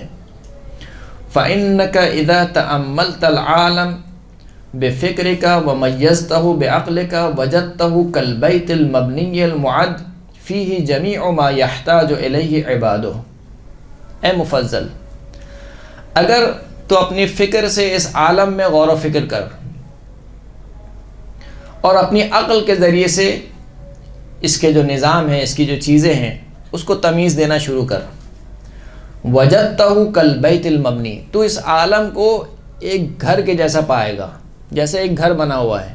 گھر کیسے منظم ہوتا ہے؟ گھر کی ایک فاؤنڈیشن ہوتی ہے، گھر کے کچھ پلر ہوتے ہیں، کچھ کمرے ہوتے ہیں، کچن کی جگہ الگ ہوتی ہے، واش روم کی جگہ الگ ہوتی ہے، سونے کی جگہ الگ ہوتی ہے، کمرے الگ ہوتے ہیں، اس کی چھت ایک خاص انداز سے بنائی جاتی ہے۔ جس طریقے سے تم اپنے گھر کو دیکھتے ہو، بالکل اسی طریقے سے اس عالم کو دیکھو گے۔ پھر امام نے فرمایا کہ کس طریقے سے دیکھو گے؟ فیہ جمیع ما یحتاج الیہ عبادہ، اس عالم میں تمام وہ چیزیں خداوند کریم نے رکھ دی ہیں جس کی بندے کو ضرورت ہے۔ یعنی خدا نے کسی ایسے انسان کو خلق نہیں کیا کہ اس کی بھوک و پیاس کا انتظام نہ کیا ہو۔ پہلے انسان کی بھوک و پیاس کا انتظام کیا ہے، پھر اس کو خلق کیا ہے یا نہیں ہے؟ اگر اس زمین کو بنایا ہے تو اس بات کا خیال رکھا ہے کہ یہ زمین اتنی گرم نہ ہو کہ انسان جل کے بھسم ہو جائے، یہ زمین اتنی ٹھنڈی نہ ہو کہ انسان جم کے رہ جائے۔ کھائے گا کیا، اس کا انتظام کیا ہے۔ سبزے کو اگایا، کچھ حیوانوں کو انسان کے لیے رکھا۔ خود قرآن مجید فرماتا ہے کہ ہم نے ان چوپایوں کو تمہارے لیے رکھا کہ جن میں سے بعض کو تم کھاتے ہو اور بعض کے اوپر تم سفر کرتے ہو۔ یہ سارا جو انتظام خداوند کریم کر رہا ہے، یعنی میرے آنے سے پہلے میرے لیے ساری چیزیں موجود ہیں، میرے دنیا میں آنے سے پہلے۔ فالسماء مرفوعۃ کالسقف، پس آسمان اسی طریقے سے بلند ہے کہ جس طریقے سے گھر کی چھت ہوتی ہے۔ والارض ممدودۃ کالبساط، اور زمین ایسے پھیلی ہوئی ہے کہ جیسے زمین گھر کا فرش پھیلا ہوا ہوتا ہے۔ والنجوم ممدودۃ کالمصابیح، اور ستارے بالکل ویسے ہی لٹکے ہوئے ہیں کہ جیسے چراغ لٹکے ہوئے ہوتے ہیں۔ والجواہر مخزونۃ کالذخائر وکل شیء فیہا لشأنہ معد، اور اس کائنات میں ہر شے اسی طریقے سے رکھی ہوئی ہے کہ جس طریقے سے اس کو ہونا چاہیے۔ والانسان کالمملک ذلک البیت والمخول جمیع ما فیہ، اور انسان کو اس گھر کا مالک بنا دیا گیا ہے، ذمہ داری دے دی گئی ہے، اور اس کے لیے مختلف نباتات کو خلق کیا گیا، مختلف حیوانوں کو خلق کیا گیا تاکہ وہ اپنے مسالے اور اپنے روزمرہ زندگی میں ان سے استفادہ کر سکے۔ ففی ھذا دلالۃ واضحۃ، پس اگر تم اس عالم میں خلق کرو گے، امام فرماتے ہیں تو اس میں بہت واضح دلیل ہے، کس کے اوپر؟ علی ان العالم مخلوق بتقدیر، کہ یہ عالم خلق کیا گیا ہے ایک اندازے سے، یعنی نپے تلے اندازے سے خلق کیا گیا ہے۔ ایسا نہیں کہ مثال کے طور پر اگر آپ ایک کمال کا مصور ہو تو وہ جب کوئی اپنی تصویر بناتا ہے تو اس کی تصویر میں، اور ایک جو مثال کے طور پر چھوٹا بچہ ہو اس کے ہاتھ میں آپ رنگ دے دیں، وہ کیا کرتا ہے؟ وہ رنگ کاغذ پر یا جو بھی پینٹنگ کی چیز ہے اس کے اوپر پھیرتا رہے گا، یعنی کوئی ترتیب نہیں ہوتی اس کے اندر۔ لیکن جو مصور ہے جب وہ پینٹنگ بناتا ہے تو اس میں ہر چیز ایک اندازے سے ہے، آپ دیکھ کے سمجھ جاتے ہیں کہ یہ جو چیز ہے کسی مصور نے بنائی ہے، اور یہ جو کاغذ ہے یہ کسی بچے نے اس کے اوپر لکیریں ماری ہیں۔ کیوں دیکھ کے سمجھ جاتے ہیں؟ کہ اس لیے کہ ایک چیز بالکل منظم بنی ہوئی ہے اور ایک چیز بالکل بکھری ہوئی ہے۔ اس سے آپ سمجھ جاتے ہیں کہ یہ کسی عالم اور باشعور کا کام ہے اور یہ کسی بے شعور کا کام ہے۔ مخلوق بتقدیر وحکمت ونظام وملائمت وان الخالق له واحد وهو الذي الفه ونظمه بعضا الى بعض، یہ جو کائنات ہے یہ ایک اندازے سے خلق ہوا ہے، ایک حکمت کے تحت اس کو خلق کیا گیا ہے، ایک نظام کے تحت اس کو خلق کیا گیا ہے۔ وہ ملائمت، اس نظام کو جو خلق کیا گیا ہے اس طریقے سے خلق کیا گیا ہے کہ اس کے اجزاء آپس میں ہم آہنگی رکھتے ہیں، آپس میں ملائمت رکھتے ہیں۔ وَأَنَّ الْخَالِقَ لَهُ واحد، اور اس کا خالق ایک ہی ہے، وَهُوَ الَّذِي أَلَّفَهُ وَنَظَّمَهُ بَعْضًا إِلَى بَعْضٍ، اور اس کا خالق اور اس کا خلق کرنے والا وہی ہے کہ جس نے اس نظام کو تالیف کیا ہے، بنایا ہے اور اس کو نظم دیا ہے۔ ایک صلوات پڑھیں محمد و آل محمد۔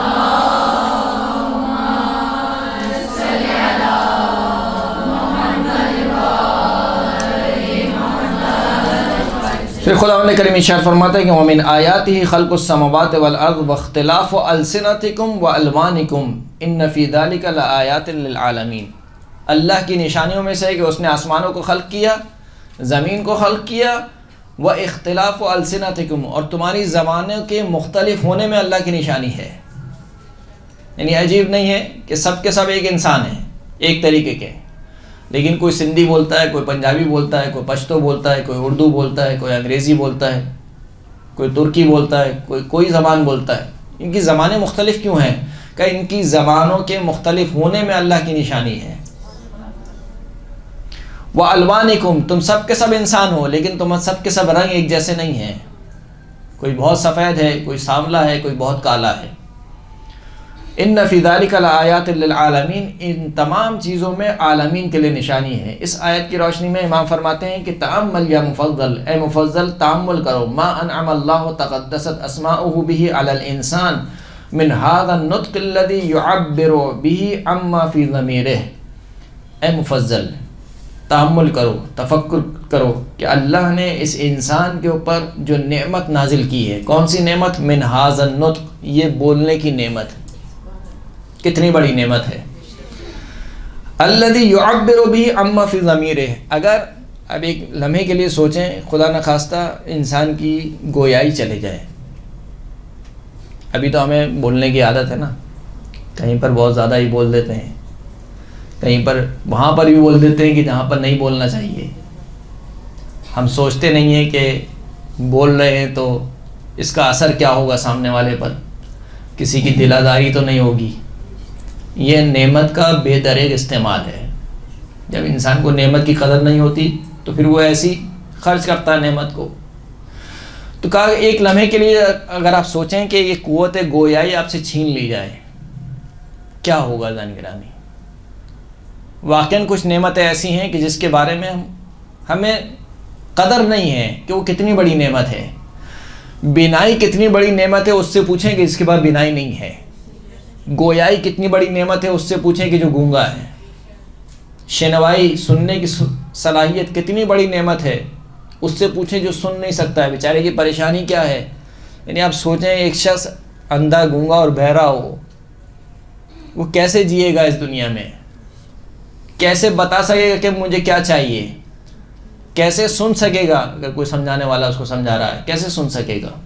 امام فرماتے ہیں کہ بولنے کی جو نعمت ہے کتنی بڑی نعمت ہے کہ تم اس سے اپنے ما فی الضمیر بیان کر سکتے ہو۔ یعنی میں جو گفتگو کر رہا ہوں، جو میرے دل میں ابھی باتیں موجود ہیں، وہ میں اسی بولنے کے ذریعے سے اب تک منتقل کر رہا ہوں۔ خدا نخواستہ اگر یہ گویائی چھن جائے تو کیا ہوگا؟ میں صرف اشارے کرتا رہوں گا آپ کے سامنے، کچھ آپ سمجھیں گے، کچھ نہیں سمجھیں گی، یا بالکل بھی نہیں سمجھیں گی۔ الذی یعبر به عما فی ضمیرہ وما یخطر بقلبہ ونتیجۃ فکرہ، اور جو اس کے دل میں خطور کرتی ہے بات، وہ انسان اسی زبان کے ذریعے سے بیان کرتا ہے۔ وَنَتِیجَةِ فِکْرِهِ، اور جو انسان فکر کرتا ہے، سوچتا ہے۔ مثال کے طور پر میں درس کے لیے میں نے ایک تیاری کی ہے، تو جو نتیجہ میرے ذہن میں حاضر ہوا ہے یا جس نتیجے تک میں پہنچا ہوں، وہ نتیجہ میں کیسے بیان کروں گا آپ کو؟ اسی بولنے کے ذریعے سے، نطق کے ذریعے سے۔ وَبِهِ يَفْهَمُ عَنْ غَيْرِهِ مَا فِي نَفْسِهِ وَلَوْلَا ذَلِكَ كَانَ بِمَنزِلَةِ الْبَهَائِمِ۔ امام فرماتے ہیں کہ اگر گویائی نہیں ہوتی تو انسان جانوروں کی طرح ہوتا۔ جانور کچھ نہیں کر سکتا، وہ اپنی زبان صرف اپنے جیسے جانور کو سمجھا سکتا ہے۔ اس کو بھوک لگی ہے، پیاس لگی ہے، کہاں درد ہو رہا ہے، کیسے بتائے گا آپ کو؟ یہ انسان ہے جو سمجھ لیتا ہے، وہ بھی صلاحیت خدا کی دی ہوئی ہے کہ انسان جانوروں کو بھی سمجھ لیتا ہے کہ اگر یہ کام کر رہا ہے اس کا مطلب ہے کہ اس کی فلاں جگہ چیز خراب ہے، اگر یہ کام کر رہا ہے تو اس کا مطلب ہے یہ چیز خراب ہے۔ لیکن اگر ایسا نہ ہو تو کیا ہوگا؟ انسان نہیں سمجھ پائے گا۔ تو کہا کہ اگر زبان گویائی، قوت گویائی چھین لی جائے، گویا تم ایسے ہو جیسے تم جانور ہو، بولنے کی صلاحیت نہیں ہے۔ یہ کچھ آیت تھیں میں نے آپ کی خدمت میں عرض کی۔ ایک مولا کائنات امیر المؤمنین علی بن ابی طالب علیہ السلام،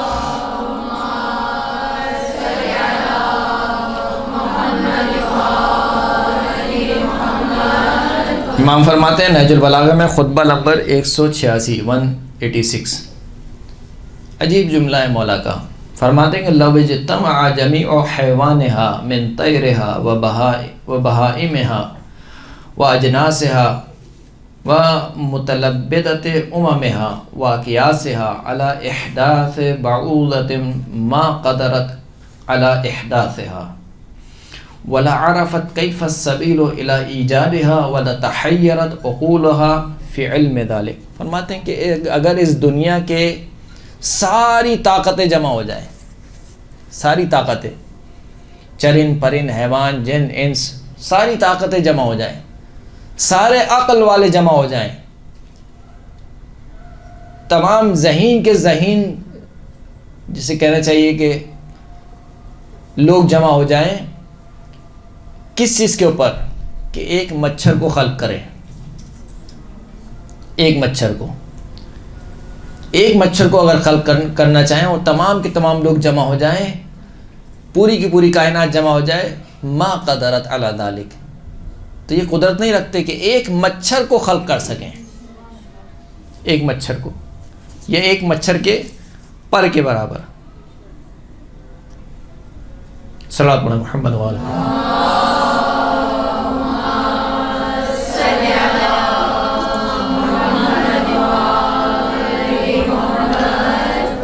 ایک سوال آیا ہے، اس سوال کا جواب انشاءاللہ جو اگلا ہمارا استدلال ہے اس میں اس کا جواب آئے گا. امام فرماتے ہیں کہ اگر تمام کی تمام کائنات جمع ہو جائے اور ایک مچھر کو خلق کر سکے تو یہ مچھر کو خلق نہیں کر سکتے. نہ صرف خلق نہیں کر سکتے بلکہ ولا عرفت کیف السبیل الی ایجادہا، نہ یہ جانتے ہیں کہ اس کو کیسے ایجاد کریں گے. ایک مرتبہ یہ کہ انسان کو طریقہ معلوم ہو لیکن نہیں کر پا رہا ہے، کہ نہیں طریقہ بھی معلوم نہیں ہے کیسے اس مچھر کو خلق کرے گا. وَلَا تَحَيَّرَتْ عُقُولُهَا فِي عِلْمِ ذَلِكَ، اور ان تمام کی عقلیں حیران رہ گئی ہیں. آج بڑے بڑے سائنٹسٹ ہیں جو چھوٹی چھوٹی مخلوقات پر جب وہ ریسرچ کرتے ہیں تو حیران رہ جاتے ہیں، اور واقعاً انسان حیران رہ جاتا ہے. اس ایک آنکھ کے نظام کو اگر انسان دیکھے، زبان کے نظام کو دیکھے، زبان کس طریقے سے بتاتی ہے کہ فلاں چیز ٹھنڈی ہے فلاں چیز گرم ہے. زبان میں کیا صلاحیت رکھی ہے اللہ نے جو بتاتی ہے کہ فلاں چیز میٹھی ہے فلاں چیز کڑوی ہے، فلاں چیز مثال کے طور پر اس میں مرچ زیادہ ہے یا اس میں نمک زیادہ ہے. کتنی بڑی صلاحیت ہے. یعنی بظاہر جو ہم روزمرہ استعمال کرتے ہیں اس کو، لیکن اسی طریقے سے چھوٹی سی چھوٹی مخلوق کا اگر انسان جائزہ لے لتحیرت العقول، انسان کی عقل حیران رہ جاتی ہے کہ کس طریقے سے بنایا گیا ہے. بالخصوص وہ افراد جو نیشنل جغرافک کے چینل دیکھنے میں دلچسپی رکھتے ہیں، جب وہ دیکھتے ہیں اس میں مختلف حیوانات کا تذکرہ کیا جاتا ہے، بتایا جاتا ہے کہ مثال کے طور پر یہ انسان، یہ جانور کیسے زندگی کرتا ہے، کیسے اپنی افزائش نسل کرتا ہے، کیسے اپنے شکار کو پکڑتا ہے، تو انسان واقعاً حیران رہ جاتا ہے کہ کس نے سکھایا ہے اس کو. یعنی آپ سوچیں شہد کی مکھی کا چھتا ہے، کتنے منظم انداز میں بناتی ہے. کس نے سکھایا ہے اس مکھی کو کہ دیکھو چھتا اس طریقے سے بنے گا، سب منظم انداز میں. مکڑی کتنے منظم انداز میں اپنا جالا بنتی ہے. کس نے سکھایا اس کو؟ کون ہے پروردگار جو سکھا رہا ہے؟ سب کو چھوڑ دیجئے، انسان کو. انسان جب اس دنیا میں آتا ہے تو کس نے سکھایا اس کو کہ دودھ کیسے پینا ہے؟ کہیں سے سیکھ کے آتا ہے؟ دنیا میں آ کے کہیں سے نہیں سیکھتا، لیکن اس کو معلوم ہے. اسی طریقے سے بہت سی ایسی مخلوقات ہیں جو ایسے کام انجام دیتی ہیں کہ انسان سوچتا ہے کہ یہ کام اس کو کیسے پتہ چلا، کس نے سکھایا اس کو؟ کس نے سکھایا ہے شہد کی مکھی کو کہ ہر پھول کو پہلے سونگے اور پھر وہاں سے اس کا رس چوسے اور پھر اس رس کو شہد میں تبدیل کرے اور پھر شہد کو جا کر ایک جگہ سیو کرے، چھتے میں جا کر پھینک نہ دے زمین کے اوپر. اس لیے مولا فرماتے ہیں کہ مجھے حیرت ہوتی ہے کہ دنیا کی سب سے بہترین غذا شہد ہے، وہ ایک مکھی کا فضلہ ہے، اور دنیا کی سب سے بہترین خوشبو مشک ہے، جبکہ وہ ایک جانور کا جمع ہوا خون ہے، ہرن کا جمع ہوا خون مشک بنتا ہے جس سے خوشبو بنتی ہے. اس سے بہتر کوئی خوشبو نہیں ہے دنیا میں, آج بھی کوئی اس سے بہتر کوئی خوشبو نہیں ہے. تو اس سے بہتر کوئی خوشبو نہیں ہے, اس سے بہتر کوئی غذا نہیں ہے. لیکن اس کے باوجود اگر ان کی حقیقت دیکھا جائے تو کیا ہے؟ ایک جمع ہوا خون ہے اور ایک مکھی کا فضلہ ہے. حیرت ہوتی ہے, امام فرماتے مجھے اس انسان پر جو ایک گوشت کے لوتھڑے سے بولتا ہے, ایک ہڈی سے سنتا ہے, کان میں کیا ہے؟ ایک ہڈی ہے, ایک ہڈی سے سنتا ہے. حیرت ہوتی ہے اس انسان کے اوپر جو کل ایک نجیس پانی تھا اور جب مر جائے گا تو مردار ہو جائے گا, اور ان دونوں کے درمیان نجاست کو اٹھائے پھرتا ہے. حیرت ہوتی ہے. یعنی مولا کے جملے بہت حیران کن جملے ہیں کہ کیسے امام یہ بیان فرما رہے ہیں, انسان کی حقیقت کو بیان فرما رہے ہیں. تو فرمائیں کہ اگر پوری کی پوری کائنات بھی جمع ہو جائے تب بھی وہ ایک مچھر کو خلق نہیں کر سکتی ہے. وقت تقریباً 10 منٹ رہ گئے ہیں. آخری جو ایک استدلال ہے, صرف اشارہ دے دو, انشاءاللہ اگلی گفتگو میں اس کو بیان کر کے تفصیل کے ساتھ اس کو بیان کیا جائے گا. آخری جو استدلال ہے جس کو رائے عقل کہا جاتا ہے, یعنی عقلی استدلال ہے. اب تک جو ہم نے پڑھا ایک فطری استدلال تھا, ایک تجربی تھا برہان نظم, اور تیسرا جو استدلال ہے وہ عقلی ہے. عقل سے مراد یعنی اس میں کچھ منطق کی اصطلاحات اور فلسفے کی اصطلاحات موجود ہیں, اور کیونکہ یہ عقلی استدلال ہے تو لہٰذا ہر ایک کے لیے نہیں ہے. اب تک کی جو 2 استدلال تھے وہ ہر ایک کے لیے تھے. فطرت ہر ایک کے پاس ہے اور نظم ہر ایک دیکھ رہا ہے. تو یہ 2 جو استدلال تھے وہ ہر ایک کے لیے تھے, لیکن جو عقلی استدلال ہے وہ ہر ایک کے لیے نہیں ہے. ہر ایک کے لیے نہیں سے مراد یہ یعنی ہر عام انسان اس کو نہیں سمجھ سکتا ہے جب تک وہ علم حاصل نہ کرے. مثال کے طور پر آپ کسی میکینک والے کو سمجھانا شروع کر دیں کہ وجوب کیا ہے, ممکن الوجود کیا ہوتا ہے, واجب الوجود کیا ہوتا ہے, تو ممکن ہے کہ وہ نہیں سمجھ پائے. ممکن ہے وہ کہے کہ پتہ نہیں کہاں کی باتیں کر رہے ہیں. وجوب و امکان کا استدلال, جو چیز بھی اس کائنات میں موجود ہے یا تو وہ ممکن الوجود ہے یا وہ واجب الوجود ہے. ممکن الوجود اور واجب الوجود. ممکن الوجود کسے کہتے ہیں؟ ممکن الوجود اس کو کہتے ہیں کہ جو پہلے نہیں تھا بعد میں وجود میں آیا ہے, یعنی حادث ہے. پہلے موجود نہیں تھا, میں پہلے نہیں تھا, اب وجود میں آیا ہوں, اور پھر ایک دن بعد دوبارہ عدم کا حصہ ہو جاؤں گا, تو میں پہلے موجود نہیں تھا. تو اس کائنات کے جتنے بھی موجودات ہیں وہ یا تو ممکن الوجود ہے یا واجب الوجود ہے. ممکن الوجود کا مطلب یہ ہے کہ وہ پہلے موجود نہیں تھے, بعد میں وجود میں آئے ہیں. اور واجب الوجود کا مطلب یہ ہے کہ وہ ہمیشہ سے موجود ہے, ہو ہی نہیں سکتا کہ وہ نہ ہو. یعنی وجود اس کی ذات کا حصہ ہے. اگر اس کو مثال سے سمجھنا چاہیں تو مثال یوں دی جا سکتی ہے کہ چائے میٹھی ہوتی ہے اور چینی میٹھی ہوتی ہے. ان دونوں جملوں میں کیا فرق ہے؟ ہاں, چائے کی جو مٹھاس ہے وہ کس وجہ سے؟ چینی کی وجہ سے. یعنی چائے کی اپنی ذات کا کمال نہیں ہے میٹھا ہونا, چینی ڈلے گی تو میٹھا ہوگی, میٹھی ہوگی. لیکن چینی ہوتی ہی میٹھی ہے, یعنی اس کی ذات چینی کہا ہی اس کو جاتا ہے کہ جو میٹھی ہو. واجب الوجود یعنی وجود جس کی ذات کا حصہ ہے, اس سے الگ ہو ہی نہیں سکتا, ورنہ وہ واجب الوجود نہیں ہے. ایک بات چائے میں جو چینی ڈلی وہ ممکن الوجود جی یعنی چائے کی جو مٹھاس ہے وہ اس کی ذات کا حصہ نہیں, ہاں وہ کسی اور سے لیا ہوا ہے اس نے. جی, ہم سب ممکن الوجود ہیں, ہم نے وجود کسی سے لیا ہے, کوئی ہے جو ہم کو وجود میں لا رہا ہے. اگر ہم ممکن الوجود نہ ہوتے تو کیا ہوتے؟ ہمیشہ سے ہوتے ہم بھی, لیکن ہم پہلے نہیں تھے, بعد میں آئے ہیں. اس کا مطلب ہے کہ ہمارے لیے وجود ضروری نہیں ہے, ہم عدم بھی ہو سکتے ہیں اور موجود بھی ہو سکتے ہیں. درست ہے؟ یہاں تک بات سمجھ میں آ گئی. واجب الوجود, ممکن الوجود.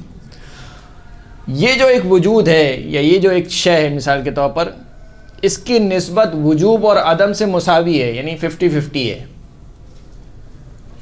اب اگر یہ اس طرف چلے جائے یا اس طرف آ جائے، عدم سے وجود میں آ جائے، تو اس کا مطلب ہے کہ اس کو ایک علت درکار ہے جو اس کو عدم سے وجود میں لے کر آئے، ورنہ یہ خود بخود تو وجود میں نہیں آ سکتی نا۔ ہر عاقل انسان یہ کہتا ہے کہ کوئی بھی معلول ہو اس کی کوئی نہ کوئی علت ضرور ہے، یعنی جو بھی اثر، جو بھی وجود اس دنیا میں پایا جاتا ہے اس کی کوئی نہ کوئی علت موجود ہے، درست ہے؟ اگر یہ کپڑا گیلا ہوا ہے مثال کے طور پر تو اس کی کوئی نہ کوئی علت ہے۔ کوئی شخص بھی، کوئی عاقل شخص یہ نہیں کہے گا کہ یہ خود بخود گیلا ہو گیا، نہیں ہو سکتا۔ اس کا مطلب ہے کہ جو چیز بھی ظہور کرتی ہے اس عالم میں یا وجود میں آتی ہے اس کو کوئی علت چاہیے، بغیر علت کے وجود میں نہیں آ سکتی، کہ بغیر علت کے خود بخود وجود میں آ جائے، نہیں ہو سکتا۔ ہر ممکن الوجود چاہتا ہے کہ کوئی علت ہو جو اس کو وجود میں لے کر آئے، اس علت کی وجہ سے وہ وجود میں آتی ہے۔ لیکن واجب الوجود کیونکہ اس کا وجود اس کی ذات کا حصہ ہے، اس کو کسی علت کی ضرورت نہیں ہے۔ بالکل چائے اور چینی والی مثال ہے۔ چائے کو اگر میٹھا ہونا ہے تو کس چیز کی ضرورت ہے؟ وہ چینی ڈلے گی تو میٹھا ہوگی، درست ہے؟ جیسے کہ روح اور جسم ہو سکتا ہے واجب الوجود اور نہیں، روح اور جسم ہر دونوں جو ہے وہ ممکن الوجود ہیں۔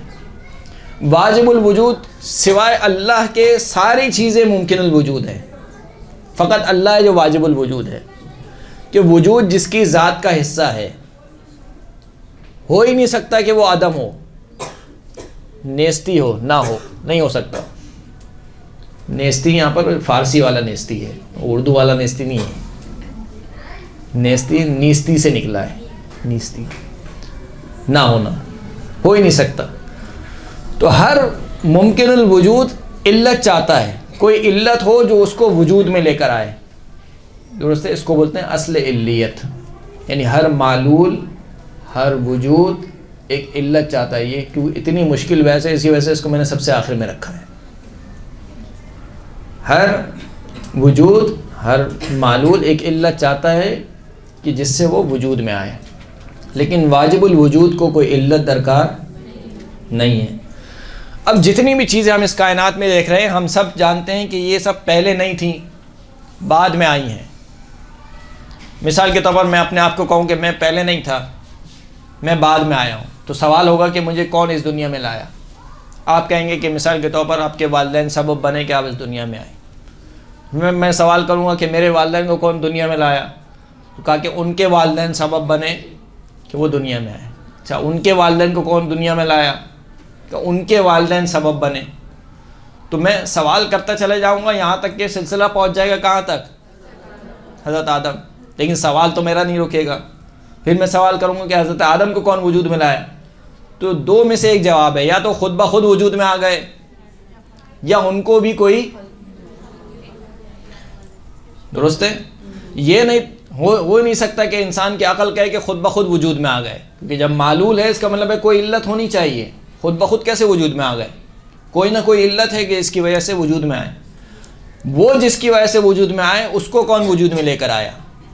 اگر آپ کہیں کہ نہیں اس کو بھی کوئی وجود میں لے کر آیا، تو پھر اس کو کس کو، جو اس کو وجود میں لے کر آیا اس کو کون وجود میں لے کر آیا؟ تو یہ سوال آپ کا چلتا جائے گا یہاں تک کہ عقل یہ کہے گی کہ کوئی ایک ایسی ہستی ہونا چاہیے کہ جو وجود میں لانے والی تو ہو لیکن اس کو کوئی وجود میں نہ لایا ہو، کیونکہ تسلسل محال، اس کو تسلسل کہتے ہیں۔ تسلسل کا مطلب علت اور معلول کا ایک سلسلہ، لامتناہی سلسلہ جو چلتا رہے، اے بی سے، بی سی سے، سی ڈی سے، مثال کے طور پر اس طریقے سے چلتا رہے۔ یہ عقل کہتی ہے کہ محال ہے کہ علت اور معلول اس طریقے سے متسلسل چلتے رہیں۔ تو بس یہ جو ممکن الوجود ہے، کوئی نہ کوئی اس کو وجود میں لانے والا ہے، اور وہ کوئی نہ کوئی جو بالکل آخر میں جس تک آپ پہنچتے ہیں کہ جس کو کسی اور کی ضرورت نہیں ہے، وجود اس کی ذات کا حصہ ہے، اس کو واجب الوجود کہا جاتا ہے، درست ہے؟ یہ استدلال یہ ہے کہ اس پوری کائنات میں ہم جس وجود کو بھی دیکھتے ہیں وہ ممکن الوجود ہے، اور ممکن الوجود اپنے وجود میں آنے کے لیے کسی دوسرے کا محتاج ہے۔ وہ دوسرا یا واجب الوجود ہے خود، یا ممکن الوجود ہے۔ اگر وہ بھی ممکن الوجود ہے تو اس کا مطلب ہے کہ وہ بھی محتاج ہے کہ کوئی اس کو وجود میں لے کر آئے. اگر وہ کسی اور کی وجہ سے وجود میں آیا ہے تو وہ جس کی وجہ سے وجود میں آیا وہ واجب الوجود ہے یا ممکن الوجود ہے. عقل یہ کہے گی کہ کوئی ایک سلسلہ رکنا چاہیے کہاں پر؟ واجب الوجود کے اوپر. اسی واجب الوجود کا نام کیا ہے؟ خداوند کریم ہے. آج کے حد تک اتنا کافی ہے. انشاءاللہ اگلے درس میں اس کی مزید وضاحت ہوگی. بر محمد و آل محمد صلوات.